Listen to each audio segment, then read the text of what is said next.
Welcome back to BS Sports Talk. Wide receiver, boom and bust, week 3. Week 3. It's not a real accent there. Yeah. All right. Gave it a go. Gave it a go. All right. We'll go with the boom first. Yes. Chris Godwin coming in at number 12 against Denver. Man, and with the injuries in Denver's starting secondary, his cornerbacks, there's a lot of chance. There's a very strong chance Godwin goes up against a rookie 90% of this game. Yeah, I just don't know how you don't have Godwin top 5. Especially even just the top 10. Yeah. Like, having him outside the top 10 is a little interesting. Mike Evans is also ranked 13th. So they're really fading. You know, in the rankings, I see the fading of the Tampa Bay wide receivers. I don't see any reason to be fading both of them, especially against a banged-up Denver defense. I like Chris Godwin to have a big week. Yep. All right, up next, DJ Moore coming in at 18 versus the Chargers. We got him as a boom. I think so. DJ Moore has had 22 targets on the season. That's a lot. Yeah.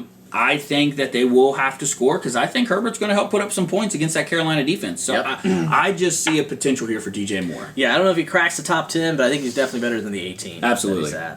All right, next up, Hollywood Brown at your number boy. 22 versus Kansas City. That's one of those. The targets have been there. He just didn't break one loose last week. Right. But I think against KC, they're going to have to pass the ball and they're going to have to score. They're going to have to probably pass the ball a lot, score a lot. He had the same amount of receptions, same amount of targets as week 1. Like you said, he just didn't break the big one.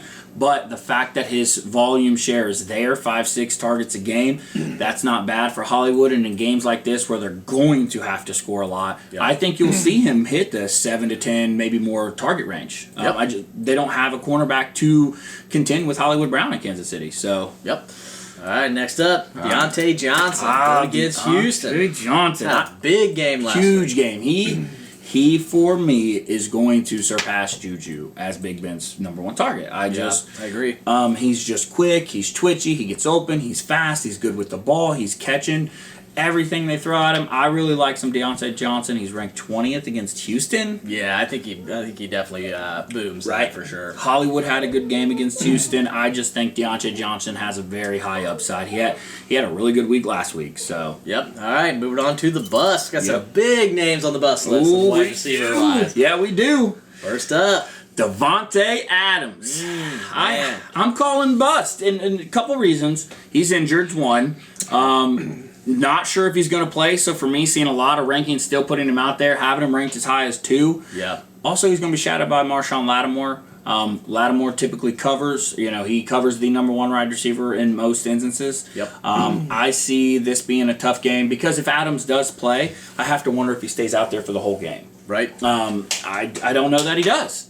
Yep, I agree. Yeah, I think it's tough for him. I don't know if he gets into that top 3 round. There's possibility. Yeah. But just with the way the game's set up, again, Lattimore's going to be shadowing him. I just don't think he gets to that top 3. I agree. Number 2, this is probably our last bust, and realistically, we're looking at the rankings. We didn't see anything else that stood out too much, but a guy I faded a lot this year, Tyreek Hill.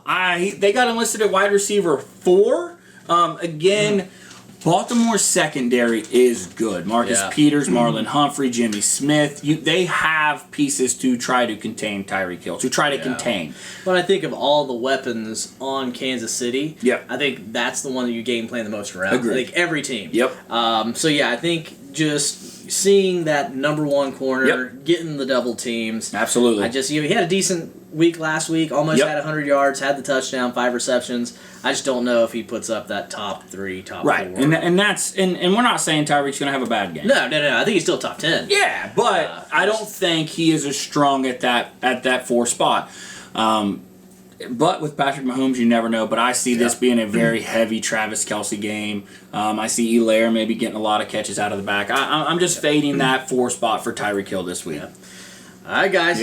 That's it for the wide receiver boom and bust week 3. Make sure to get in those comments. Comment if you think it's BS. Call us out on it. Come call us out, guys. We'd appreciate it.